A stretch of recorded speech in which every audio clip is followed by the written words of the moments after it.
Estadão Notícias.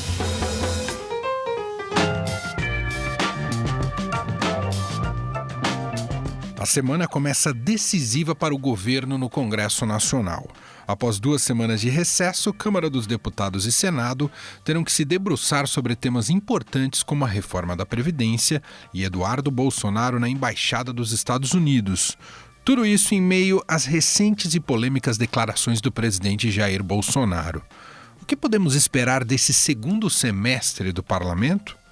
Eu sou Emanuel Bonfim e esse é o Estadão Notícias, que hoje discute os desafios do Legislativo num papo com o editor do BR18, Marcelo de Moraes. Edição ainda aborda a crise política em Porto Rico, que teve estopim com vazamento de mensagens do Telegram. Direto de San Juan, capital da ilha, Beatriz Bula detalha todo o histórico do escândalo que culminou em renúncia e troca no principal posto do poder político local. Estadão Notícias. Conheça o lado private da XP, que une a solidez financeira de uma marca global com o dinamismo de um family office. O resultado é uma experiência exclusiva, acompanhada dos melhores profissionais de investimentos do mercado e na gestão de grandes fortunas para preservação e aumento do seu patrimônio. Conte com serviços de gestão ativa de patrimônio. Por aqui, nossos profissionais traduzem temas econômicos relevantes para produtos de investimento, oferecem o acompanhamento necessário para montar uma estratégia de planejamento sucessório e consideram o cenário global como base. Acesse xpprivate.com.br. Estadão Notícias. Depois de mais de 15 dias de recesso, o Congresso Nacional volta em meio a um ambiente tumultuado. Polêmicas à parte, com as recentes declarações de Jair Bolsonaro, o governo deve enfrentar alguns desafios neste segundo semestre. O primeiro deles, a votação em segundo turno da reforma da Previdência na Câmara. Mas nós vamos precisar construir daqui para frente uma relação diferente, onde o diálogo e o respeito prevaleçam em relação a qualquer tipo de ataque. A reforma tributária também começa a tramitar na casa, embora ainda não se saiba qual dos textos será debatido. Talvez por ela a gente possa recomeçar todo um debate novamente para que todos os novos deputados possam participar desse debate e que a gente, dando tempo ao tempo, ela ocorra, desde já o debate, mas a sua tramitação de forma mais efetiva após a aprovação da reforma da Previdência. O pacote anticrime do ministro da Justiça, Sérgio Moro, pode entrar em discussão também, em meio a polêmicas envolvendo o ex-juiz. Não tem nenhuma crítica ao projeto. Nós vamos encaminhar o projeto de enfrentamento ao tráfico de drogas, armas, contra a corrupção. Nós estamos nessa agenda. Especialmente no Senado, os congressistas terão que se debruçar sobre a aprovação do nome do filho do presidente, Eduardo Bolsonaro, para a Embaixada dos Estados Unidos. E como presidente do Senado, eu vou receber a mensagem, encaminhar para a Comissão de Relações Exteriores e os senadores irão na comissão fazer a sabatina e o plenário vai decidir. Então, ele se manifestou comigo no telefone dizendo que tinha o desejo de fazer essa indicação, que tinha confiança no Eduardo Bolsonaro e que perguntou se o Senado haveria alguma restrição. E eu disse para ele que não cabe ao Senado restringir uma indicação do presidente da República. Para falar sobre os desafios do parlamento brasileiro na volta do recesso, conversamos hoje com o editor do BR18, Marcelo de Moraes. Marcelo, temos um fato bastante importante para o mundo político nessa semana. Na semana passada tivemos o retorno do Supremo Tribunal Federal e agora quem volta às atividades é o Congresso Nacional, deputados e senadores, e com agendas repletas de temas importantíssimos. A gente já pode esperar logo de cara um segundo turno da reforma da Previdência. Isso vai dominar as atenções agora nesse início de retomada dos trabalhos, Marcelo? Com certeza, Manuel, mas aquele clima de volta às aulas, né? O pessoal deu aquela descansada, aquela passada, porque você sabe que tecnicamente não houve recesso, né? O recesso não foi feito, ele foi um recesso, o período é recesso branco, né? Você finge que está todo mundo de folga, mas não tem folga, estava contando como se fosse um período normal da legislatura. Só que a turma queria dar uma descansada, até porque a agenda foi puxada, foi todo mundo cuidar das suas bases, todo mundo tirar aquelas fériasinhas, e aí que mora o primeiro probleminha que pode ter, viu, Emanuel? Porque geralmente quando o deputado e senador vai na base, ele ouve muita reclamação, muita queixa, e há aquela vontade de apoiar o governo, que estava às vezes mais forte antes de sair, às vezes muda, né? O sujeito ouve a base e a base às vezes reclama, e aí o sujeito faz... Sabe o que ele faz, Emanuel? Ele faz aquele famoso toma lá da cá. Agora, em relação especificamente ao caso da reforma da Previdência, a aprovação no primeiro turno foi muito expressiva. A minha pergunta é a seguinte: ela entra em risco de alguma maneira diante do comportamento do Bolsonaro nos últimos dias, ou pelo fato da condução ter sido especialmente feita aí pelo Rodrigo Maia, a reforma da Previdência está garantida, Marcelo?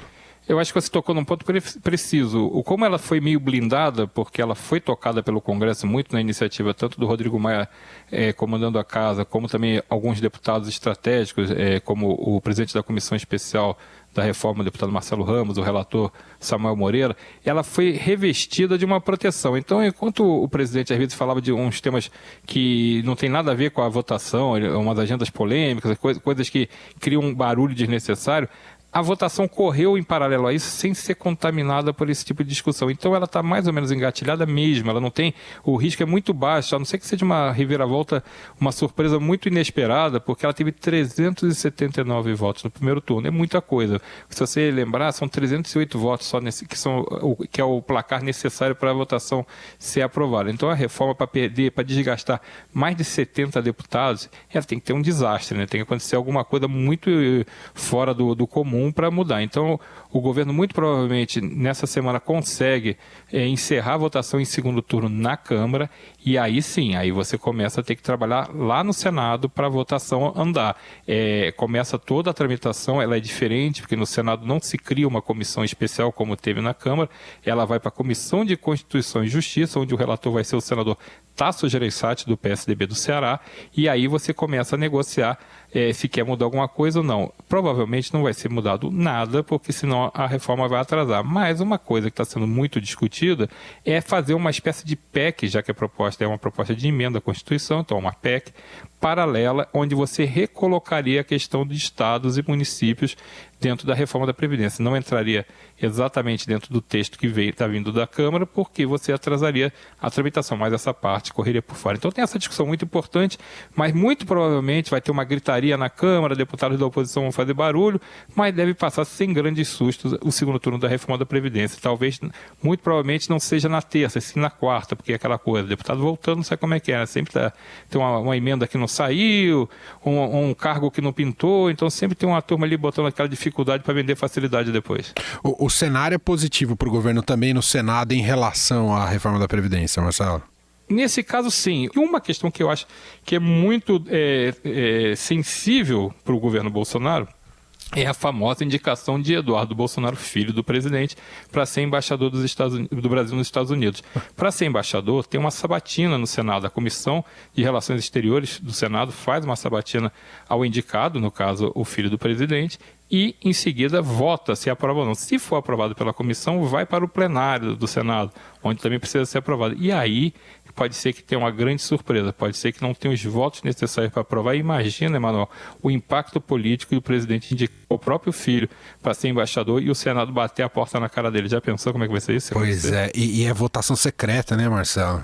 Votação secreta, e toda indicação de autoridade é votação secreta. Só que algumas votações secretas polêmicas, como por exemplo a presidência da casa, essas votações elas foram abertas, né? Então, todo voto mais polêmico, o Senado tem feito adotado esse expediente. Então, quem vai topar expor que votou contra o filho do presidente? Ou quem vai ter uma turma que vai querer mostrar, eu votei, tá? Tô aqui, hein? Chefe, eu tô aqui, votei com você, tá? Então, é uma votação muito sensível, é difícil você pensar um presidente administrando uma derrota desse tamanho e uma vitória, se ele conseguir, também muito importante, porque afinal de contas, com toda a polêmica do nepotismo, do deputado Eduardo Bolsonaro não ser qualificado para o cargo, já que ele não é diplomata, toda essa polêmica, ela vai aparecer durante essa discussão. Então você tem duas agendas muito importantes, a agenda econômica, onde você mexe com a reforma da Previdência, a reforma tributária, que também, vamos lembrar, vai ser um tema muito importante no segundo semestre, até porque não se sabe qual é a proposta que que vai para a mesa, tem a da Câmara, tem a do Senado, tem a do governo. Então tem que resolver isso também. Você tem a MP do Fundo de Garantia, você tem essa questão de outras discussões como a MP, o pacote anticrime de Sérgio Moro. Tem muita coisa importante para ser discutido no segundo semestre no Congresso. Não vai se morrer de tédio nesse segundo semestre no Congresso. Esse é Marcelo de Moraes, editor do BR18. Você pode acompanhar todas as análises, destaques diários em br18.com.br. Obrigado pela participação aqui com a gente mais uma vez. Um grande abraço, Marcelo. Valeu, Emanuel. Abraço para todo mundo. Estadão Notícias. Mudando de assunto, vamos falar de um caso envolvendo o aplicativo Telegram e mensagens vazadas de autoridades. O assunto gerou uma onda de protestos no país e a população pediu a saída de um importante membro do governo.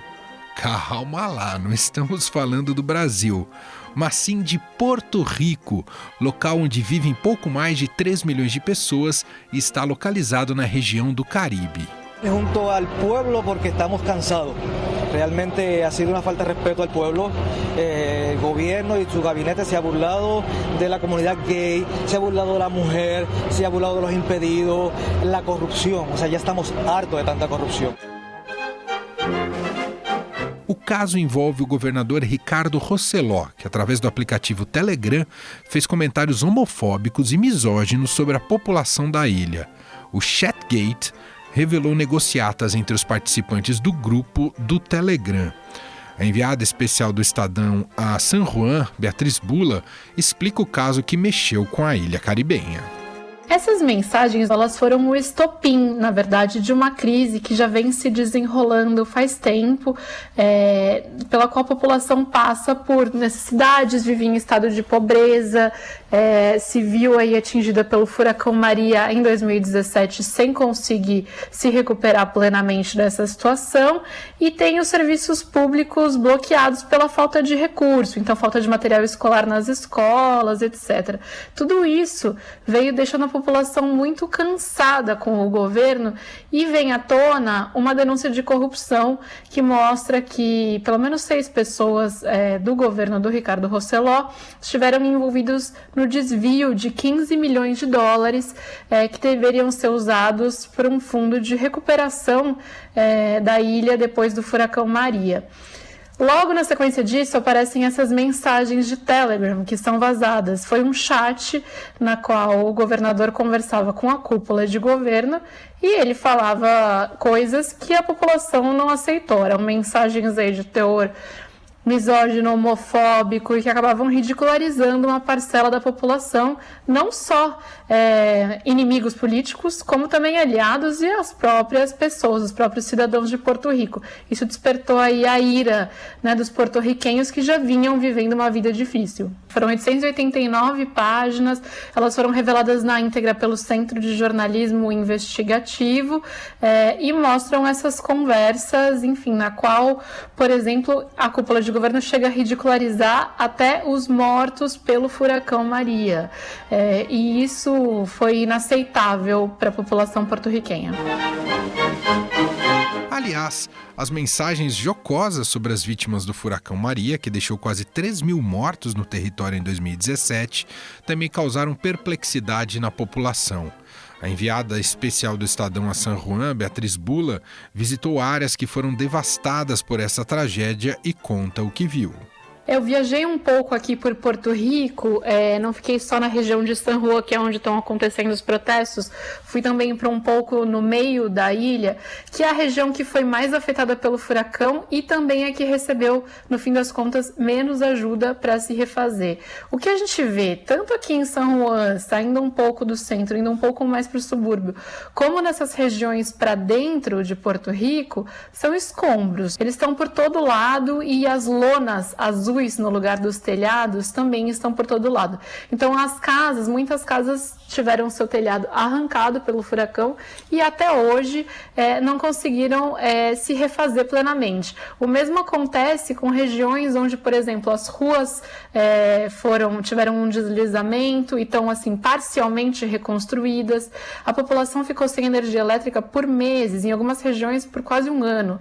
E isso é muito presente, essa memória é muito presente para todas as pessoas, né, que passaram por esse sofrimento. Entonces fui afectada por el huracán, pero por lo menos por el agua, la luz que no tuvimos, el suministro pues estuvo ahí regular porque pues, no nos dieron los suministros que se supone que nos dieran. Os mortos do furacão Maria, eles não são só os mortos de quando o furacão atingiu o solo aqui em Porto Rico, mas também os mortos que vêm por consequência de esse período sem luz, sem água, sem saneamento, sem alimentação nos lugares mais remotos e que ficaram com as passagens interrompidas. Então, por exemplo, as pessoas que estavam internadas num hospital e o hospital ficou sem luz, elas ficaram sem atendimento médico e por vezes sem, enfim, os equipamentos que eram precisos para fazê-las respirar e continuar a viver. Essas pessoas, elas lembram muito disso. Eu conversei em alguns lugares que ainda vivem essa realidade, que ainda tem um telhado que faz chover dentro de casa, mesmo quase 2 anos depois do furacão.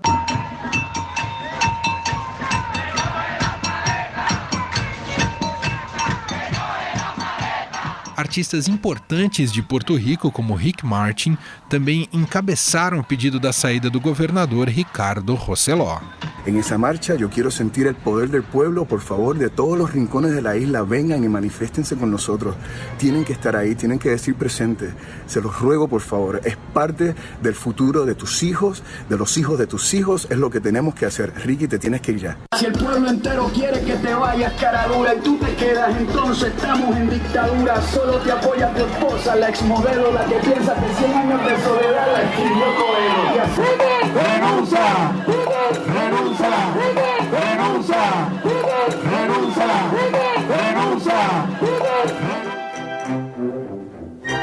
Após 2 semanas de protesto, o governador de Porto Rico, Ricardo Rosselló, anunciou sua renúncia. Renunciando al puesto del gobernador efectivo. Após o anúncio, uma festa tomou conta das ruas de Porto Rico.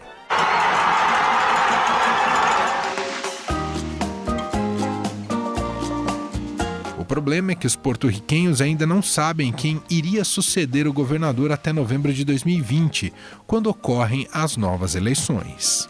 Porque o Ricardo Rosselló anunciou que ia sair no último dia 24, mas disse que sairia oficialmente, ou seja, que a renúncia se tornaria efetiva a partir das 17 horas da sexta-feira, dia 2. O que aconteceu na sexta-feira? Aconteceu que ninguém sabia o que ia acontecer a partir das 17h01.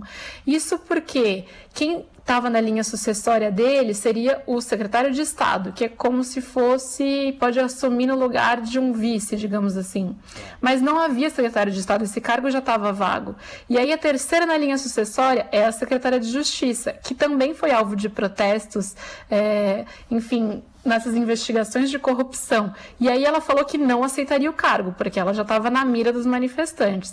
Entrou um impasse político, até que o Rosselló resolveu indicar um advogado americano, que já foi representante de Porto Rico no Congresso, nos Estados Unidos, para que ele assumisse o cargo de secretário de Estado. Mas isso precisa passar também pelo Congresso local.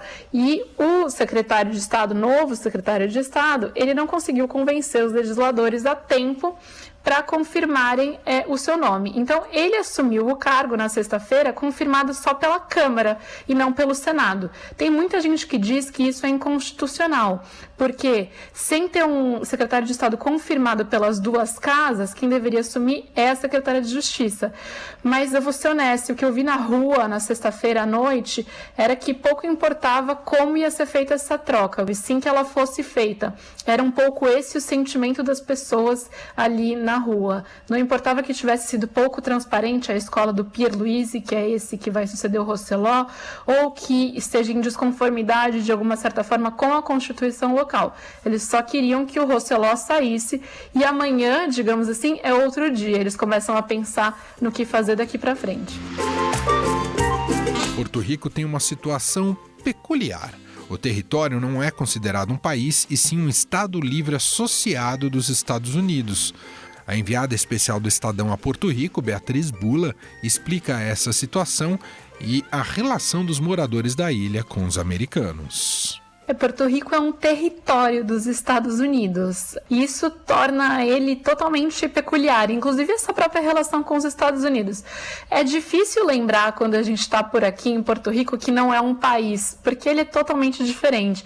Eles falam espanhol, a cultura é diferente, o clima é diferente, né? O clima tropical, a paisagem totalmente diferente da paisagem dos Estados Unidos.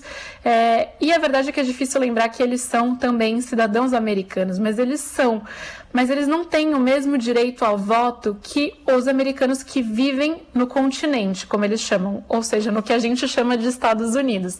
Eles não votam para presidente da República, por exemplo. Se eles estiverem morando no continente, nos Estados Unidos, aí sim eles votam, mas morando aqui na ilha, eles não votam para presidente. Mas eles podem participar, por exemplo, das primárias, aquela fase em que os partidos, o Partido Republicano e o Partido Democrata, escolhem o candidato que vai concorrer na eleição presidencial. Então, eles não têm uma influência direta na eleição de 2020, mas tem essa, que também é direta de uma certa forma, apesar de não ir às urnas para votação, mas ajudam a escolher quem vai ser o candidato de cada partido. Com toda essa crise em Porto Rico, que não tem a ver só com o furacão Maria, mas também ao fato de a região já ter decretado falência antes do furacão e estar atolada em dívidas, muitos porto-riquenhos saíram daqui e migraram para os Estados Unidos. A região da Flórida recebeu muitos porto-riquenhos nos últimos anos. E lá, sim, eles podem votar. Então, Porto Rico é um assunto que precisa passar pela campanha presidencial dos Estados Unidos, porque os Estados Unidos precisam lembrar que, sim, Porto Rico faz parte dos Estados Unidos também, apesar de algumas vezes isso ser esquecido. Eu conversei também com bastante gente por aqui sobre essa relação Estados Unidos e Porto Rico. Eles sentem que esse sentimento de mudança presente na sociedade poderia talvez impulsionar alguma discussão de como mudar essa relação, para que eles pudessem votar, para que eles fossem incorporados como um Estado ou discutissem finalmente uma independência, mas ninguém sabe direito como e não há muita unidade em torno de qual seria o caminho daqui para frente. Por hora, a única unidade que apareceu em toda a população foi pela retirada do governador, que é como se fosse o presidente deles.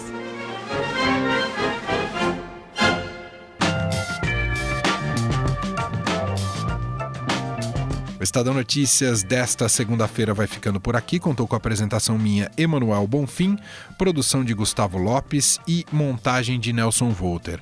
Diretor de jornalismo do Grupo Estado é João Fábio Caminuto. Para mandar seu comentário e sugestão, o nosso e-mail é podcast@estadão.com. Um abraço para você e até mais. Estadão Notícias.